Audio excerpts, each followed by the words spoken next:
যুবক আসো, ভাবো, সবার পায়ে হাত রেখা বলতেছি, যে যে স্থানে আছে, যার যতটুকু পজিশন দুনিয়াতে, রিক্সা চালাও, তুমিও ভাবো যে এই ছোট জীবনটা কেন দিলেন।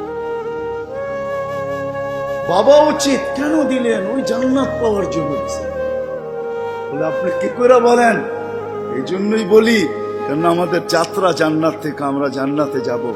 আদম আলাইহিস সালাম জান্নাত থেকে যাত্রা শুরু করছেন, আবার উনি ফিরা জান্নাতেই যাবেন। আমাদেরকে যদি আল্লাহ জান্নাত না দিবে, তাহলে মুসলমানের ঘরে আমার অস্তিত্ব দিল তো দিল কেন? আমি তো ডিমান্ড নোটও করি নাই, আমি তো আল্লাহর কাছে চাইও নাই, আমি তো আল্লাহর কাছে অনুরোধও করি নাই। আল্লাহ সদ ইচ্ছায় আমাকে মুসলমানের ঘরে পাঠাইছেন। দুনিয়াতে পা রাখতে দেরি, আজান একামতের ধ্বনি আমার কানে আসতে দেরি হয় না। কিন্তু সব সত্য, কিন্তু এটাও সত্য, আমি সবকিছু পাওয়ার পরে হারায় গেলাম, আল্লাহকে ভুলে গেলাম। এই জন্যই কোরআন আমাদের কানে ধ্বনি দেয়, কুতিলাল ইনসানু মা আকফারা। ও মানুষ, তুই অকৃতজ্ঞ হইলি তো হইলি কি করে? উচিত তো ছিল ফল আসলে গাছ আরো ঝুঁকবে, ফল আসলে আরো ঝুঁকবে। উচিত তো ছিল শিক্ষিত মানুষগুলা শিক্ষিত হইয়া 24 ঘন্টা আল্লাহর কুদরতি পায়ে পড়া থাকবে। উচিত তো ছিল ধনী ধন পাওয়ার পরে আল্লাহর কাছে কাছে থাকবে। উচিত তো ছিল যুবক যৌবন পাওয়ার পরে আল্লাহর কুদরতি পায়ে যায় মাথা ঠেকায় দেবে, মালিক তুই আমাকে যৌবন দিছিস, দূরে যাই তো যাই কি করা, যৌবন তো তোরই দেওয়া। 24 ঘন্টা আমাদের উপরে রহমতের বৃষ্টি বর্ষিত হইতে থাকে। তারপরও আমাদের সমাজের মানুষগুলা একটু ভাবে না, একটু চিন্তা করে না এই ছোট জীবনটা কেন দিল। আসলাম আর যাব। উর্দুতে বলে খানা কামানা খানা সোনা সুবা পাখানা। এটার জন্য তো দুনিয়ায় দেন নাই, জীবনটা দেন নাই যে কামাবো, খাবো, ঘুমাবো, আর সকালে খালি করব, আবার কামানোর জন্য ছুটবো। মা বোনরা হয়তো একটা আটটা বেশি করে, পকানা সাজনা সাজানা, খানা খিলানা, সোনা, আর পরেরটা তো সবারই সমান। এতটুকু হয়তো মা বোনদের দুই একটা বেশি, চার চারা তো পুরুষের সমানই। এই জন্য জীবন আসেন ভাবি, কোন দিন এটা ফুরে যাবে কেউ জানবে না। মৌত কারো কাছে মিস কল দিয়ে আসে না। দুনিয়ার কোনো ব্যক্তিত্ব নাই, একজন ব্যক্তিত্ব ছিলেন, মৃত্যু যার কাছে বইলা আসতে হয়েছে। আল্লাহ নিজে বলছেন মালাকুল মউতকে, বন্ধুর কাছে যাবে, অনুমতি দিলে ঢুকবে, নাইলে ঢুকবে না।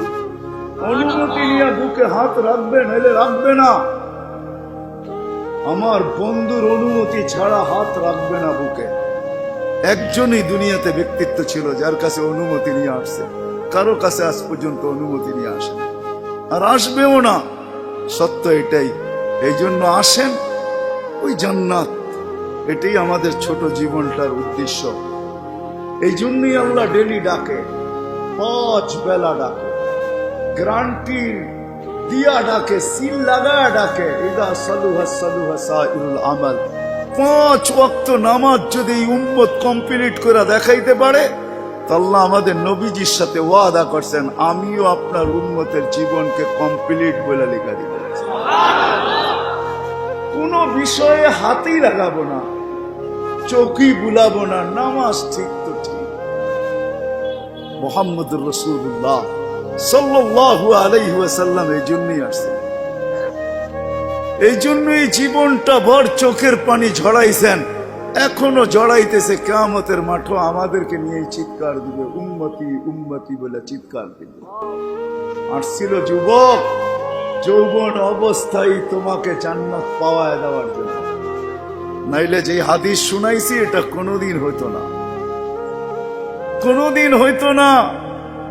যৌবন আসতে দেরি, পাইতে দেরি, তোমাকে জান্নাতের নিচে গ্যালারি বুকিং দিতে দেরি হবে না। তোমার জন্য আরশের নিচে তোমার জন্য গ্যালারি বুকিং হবে, সুপার ডিলাক্স গ্যালারি। সাবাতু ইয়াদিল্লুহুমুল্লাহু তাহতা দিল্লি আরশি ইয়াউমা লা দিল্লা ইল্লা দিল্লু শাবুন নাশা ফি ইবাদাতিল্লাহ। ওই যুবক যে দুনিয়ার এই গান্দা জিনিসের থেকে 60-70 বছরের জন্য চোখ বন্ধ করে নিছে, কান বন্ধ করে নিছে, জবান বন্ধ করে নিয়ে দৌড় লাগাইছে। আল্লাহ বলে তোমাকে আরশের নিচের সুপার ডিলাক্স গ্যালারিতে জায়গা দিবে, কিয়ামতের দিন ওইখানে জায়গা দিবে। হ্যাঁ, ওইখানে শুধু খালি মুখে বসে থাকতে হবে না, সব থাকবে ওইখানে, সব খাইতে থাকবে, সব বুক করতে থাকবে। আমল নামা উঠতে উঠতে ডাইনাতে চলে আসবে, তোমার যাইতেও হবে না, উঠতে উঠতে ফেরেশতা নিয়ে আসবে হাতে, ডাইন হাতে। আজকে যেরকম ছক্কা মারলে তোমরা বাজার গরম করে ফেলো, মহল্লা গরম করে ফেলো, ঠিক না? আরে বোঝো তো আমার কথা।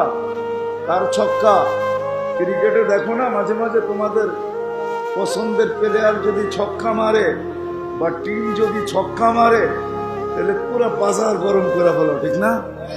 আমল নামা ডাইনাতে আসতে দেরি, আরশের নিচ গরম করতে দেরি করবে না। উমুকরা উ কিতাবিয়া বলে একটা চিৎকার দিবে, আরশ পর্যন্ত কাইপা উঠবে। আল্লাহ মুস্কি মুস্কি হাসবে যে দেখো কি চিৎকার দিতেছে। ডাইনাতে চলে আসবে, আম্মা মান উতিয়া কিতাবাহু বিয়ামিনি। ডাইনাতে আসতে দেরি, চিৎকার দিতে দেরি হবে না। এটা চিৎকার, খুশির চিৎকার। উমুকরা ও কিতাবিয়া। আর শুধু এটাই না, ওইখানে যে নাস্তাও খাবে। বললাম না খাওন আছে, খাওন আরশের নিচে। জান্নাতের মাছের কলিজার কাবাব আর জান্নাতের রুটি খাওয়াবে। ফেরেশতারা আয়েশা বলবে আল্লাহর ওলি দুপুরের খানা জান্নাতে খাইতে হবে। এইখানে বৈশা বৈশা একজন আরেকজনের দেখায় সময় কাটাইলে চলবে না। জিজ্ঞাসা করবে কি পাকাইছে আল্লাহ দুপুরে? যাবাহা লাকুম সাওরাল জান্নাত, জান্নাতের ষাঁড় জবাই। জিজ্ঞাসা করবে কোথার থেকে আনছে? আমাদের আমিন বাজার মিরপুর থেকে। কানা রব্বাহা ফি আকনাফিল জান্নাহ, জান্নাতের কোনায় কোনায় বিচরণ হয়ে বড় হয়েছে। জিজ্ঞাসা করবে কি গাছ খাওয়াইছে আল্লাহ? ফেরেশতারা বলবে হাশিশ আর জাফরান, পিওর জাফরানের গাছ খাওয়া বড় হয়েছে। বর্ণনা শোনার পরে মুখে পানি এসে পড়বে, উঠবে জান্নাতে যাওয়ার জন্য। উঠতে দেরি, নূর হুমিয়াসা। ওই দিন নামাজের মজা বুঝে আসবে, ওই দিন উজুর মজা বুঝে আসবে। যেখানে উজুর ব্যবহার হয়েছে ওইখান থেকে নূর ফুটা বাহির হবে। যেই জায়গা নামাজে ব্যবহার হয়েছে ওখান থেকে নূর ফুটা বাহির হবে। দুজকের পাশে যাবে, দুনিয়ায় কি রংবাজ। দুজক যখন জিজ্ঞাসা করবে তোমরা কারা, তো সব রং বুড়াও রংবাজ হয়ে যাবে। রংবাজ বুঝেন তো? দুজকরে পরিচয় দিবে, চিনো না বুঝি আমাকে? হ্যাঁ চিনো না? নিজেকে পরিচয় দিবে ঘন্টা ভর। তারপরে দুজক বলবে মাপ চাই বাবা, জিজ্ঞাসা করেও বিপদে পড়ছি। তোমরা ধীর গতিতে পার হবে না, দ্রুত গতিতে পার হবে। কাইলা তাসর, এমন না যে পদ্মা ব্রিজ নতুন দেখতে গেছো, গাড়িওয়ালা করে বলছে আস্তে আস্তে চালা, একটু দেখালোই, আবার কবে আইনা নাই, ঠিক না? ওটার ভিতরে লেখা আছে কিন্তু কত মাইল স্পিরিটে চালাইতে হবে। এর চেয়ে কম দাঁড়াইলে খবর আছে, সিসি ক্যামেরা লাগাইয়া দিছে। কিন্তু দুজকও বলবে দীর্ঘতিতে যেও না, আগুন নিভা যাবে। তোমরা এরম গতিতে পার হবে যে খবরই না হয়, উঠবে আর ওই পারে যে ঠক করে লেগে যাবে। আর ফেরেশতারা প্রটোকল দেওয়ার জন্য দাঁড়ায় থাকবে। ওয়াসিকাল্লাযীনা তাকাউ রাব্বাহুম ইলাল জান্নাতি যুমারা হাত্তা ইযা জাউহা ফুতিহাত আবওয়াবুহা ওয়া ক্বালা লাহুম খাযানাতুহা আসসালাম। ফেরেশতারা প্রটোকল দিবে, বলবে চিরদিনের লেগে ঢোকা জান্নাতে। আমাদের নবীজি এটাও জানায় দিয়েছেন এই উম্মতকে, শুধু আমাদের নবীজি আর এই উম্মতকে, যুবক তোমাদের জান্ডা কিন্তু হাসান হুসাইনের হাতে থাকবে। মজা অন্যরকম। মা বোনদের জান্ডা ফাতেমা রাদিয়াল্লাহু তাআলা আনহার হাতে থাকবে। আমাদের বয়স্কদের জান্ডা আবু বকর আর উমর রাদিয়াল্লাহু তাআলা আনহুর হাতে থাকবে। আল্লাহর নবীজি আগে আগে থাকবে। ওয়াস্তাকবিলুনি উম্মতি রব্বি, আল্লাহ জান্নাতের গেটে আমাদেরকে স্বাগত জানাবে। কেমন সর্বশেষ যে জান্নাতে যাবে, সর্বশেষ, শেষ পড়ার কেউ যাবে না। ও যখন জান্নাতের দরজায় যাবে, হুর দেখা 40 বছর তাকায় থাকবে, খালি রূপ দেখা 40 বছরের লেগে ট্যা হয়ে যাবে। ট্যা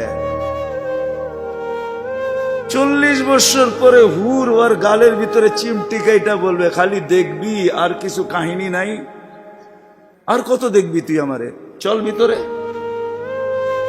ওই জান্নাতের জন্য ছোট জীবন ব্যবস্থা।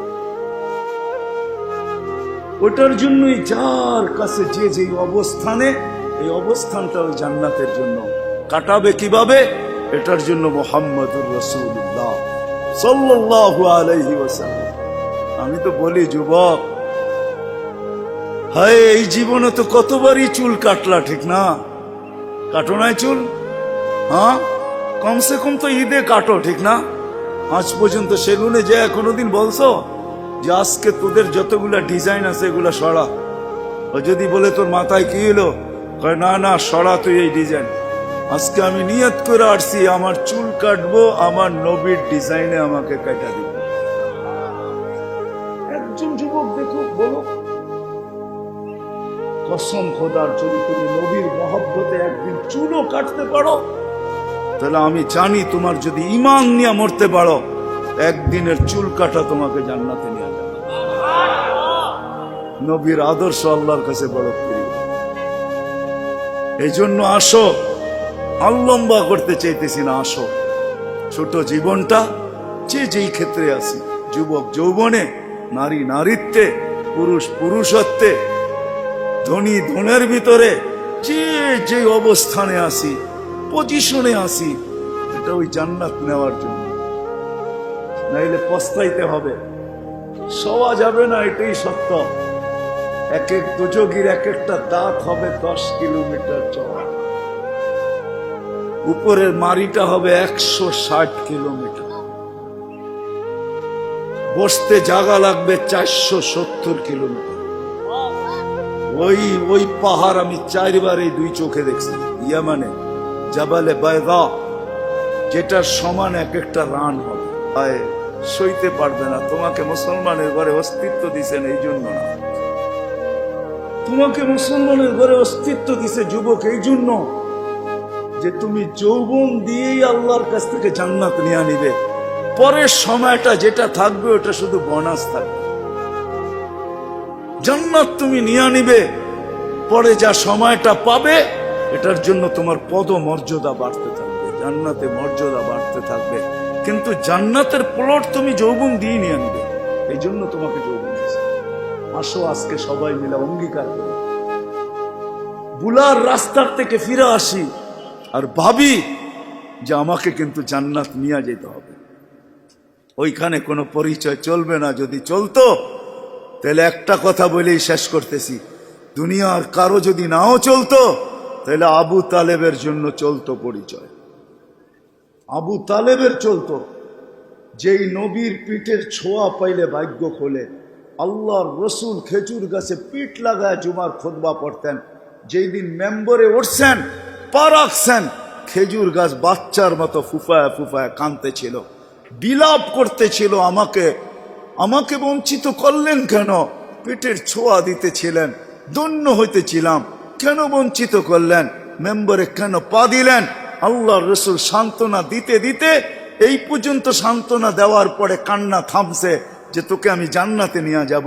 দুনিয়াতে তুই খেজুর খাওয়াইতে পারিস না, তুই জান্নাতে খেজুর দিবি, আমি খাবো। ওই আবু তালেবই আল্লাহ রসুলের ছোঁয়ায় ধন্য হইত। 44 বৎসর চাচার সিনায় থাইকা বড় হয়েছেন। 44 বৎসর পর্যন্ত চাচার সিনায় ছিল। ও যুবক, আমি চুল কাটার কথা এই জন্য বলতেছিলাম। আনাস ইবনে মালিক রাদিয়াল্লাহু তাআলা আনহু বলেন, আল্লাহর রসুল আমার ঘরে আসছে, আমি দস্তরখান বিছায়া দিছি, খাইছেন, দস্তরখান দিয়ে হাত মুছছেন। ওই দিন থেকে নিয়ে আজ পর্যন্ত যতদিন বেঁচে থাকবো দস্তরখানকে পানি আর সাবান দিয়ে আমি পরিষ্কার করি না, আর করবো না। যখনই ময়লা হয় আমি আগুনে নিক্ষেপ করি, আগুন ময়লা খায়া ছাই করে ফেলে, আমাকে চকচকে দস্তরখান ফেরত দেয়। একটা সুতাও জ্বালানোর ক্ষমতা রাখে না। যেই রসুলের হাতের ছোঁয়া পাইলে দুনিয়ার আগুন, দুনিয়ার সুতা পড়তে পারে না। তুমি যদি ওই রসুলের স্টাইলে চুল কাটো তো দুজক তোমাকে ধরবে, তো ধরবে করতে পারে। আমার কাছে লজিক আছে, যুক্তি আছে। আসো, কোনো পরিচয় চলবে না, চলবে শুধু মুহাম্মদুর রাসূলুল্লাহ, তার আদর্শ চলবে। এই জন্য আসেন ওয়াদা করি আজকের থেকে যে আমি আমার জীবনটাকে আল্লাহর রসুলের আদর্শে যে জায়গায় আছি, গরিব গুরবতের ভিতরে থেকে, হায় গরিব তো ভাবে দুনিয়াও পেলাম না, আমিও ভাবি গরিব দুনিয়াও পেল না, আখেরাত যেন হাতছাড়া না হয়। কিয়ামতের মাঠের আধিপত্য গরিবদেরই থাকবে। একটাই সম্প্রদায় কিয়ামতের মাঠে, যাদের হিসাব কিতাব হবে না, কানে কানে ফেরেশতা বলবে ইনতালিকু ইলাল জান্নাতি বিগাইরি হিসাব ওয়ালা কিতাব, তোমাদের হিসাবও নাই কিতাবও নাই, চলো জান্নাতে চলো। এই জন্যই আল্লাহ রসুল গরিবদের ভিতরে উঠতে চাইছেন, অহশুরনি ফি জুমরাতিল মাসাকিন। হিসাব কিতাব নাই, শুধু এইখানেই শেষ না, আল্লাহ বলবে তামাত্তাউ খামসুমিয়াতি আম হাত্তা ইয়াদখুলাল আগনিয়া। দুনিয়াওয়ালারা দুনিয়ায় ভোগ করছে 60-70 বছর, তোদেরকে দেখায় দেখায়, তোরা খাবি 500 বছর ওদেরকে দেখায় দেখায়। 500 বছর পরে ধনীদেরকে যেতে দিবে, এই পাশে বসায় রাখবে, বলে বসো আর দেখো ভিতরে কি করে। গরিব বড় বড় বার্গার লইব, 2 হাতে ধরে টানবো আর খাইব। বড় বড় গ্রিল লইব, দুনিয়ার যত খানা জান্নাতের এটা লইব, আর লম্বা লম্বা টান দিব আর দেখাইব আর চোখে টিপি দিব। কি বেরিয়েছেন কেন? ঠিক না? আমি তো মাঝে মাঝে বলি, হুজুররা কি বলবে জানি না, হুরেরও যদি আয়ে বলবো পরে অনেক সময় আছে তোর লোকে দেখা করার, যা এখন 500 বছর খাওয়ার অনুমতি দিছে, দুনিয়ার 60টা মিটায় লই, 500 বছর খায়া লই, পরে দেখা করবো বাগেন থেকে। হুরের কাছেও যাবে না। আল্লাহ ওই গরিবকেও ওই ক্ষেত্র দিছেন, ধনীর জন্যও দিছেন। ধনীর জন্য যে দেন না এমন না, তাহলে ফুসাইল ইবনে ইয়াজ রহমতুল্লাহ আলাইহি বলতেন না, আমাদের সমাজের বিত্তশালীরা যদি গরিবের বাড়িতে যায় আর যা তালাশ করে কার ঘরে কি পাক হইল কি হইল না, আল্লাহর রসুল বলে তুবাল আমির আলা বাবিল ফকির, এর চেয়ে উত্তম ধনী কেউ নাই যে গরিবের দরজায় যায় খটখটায়।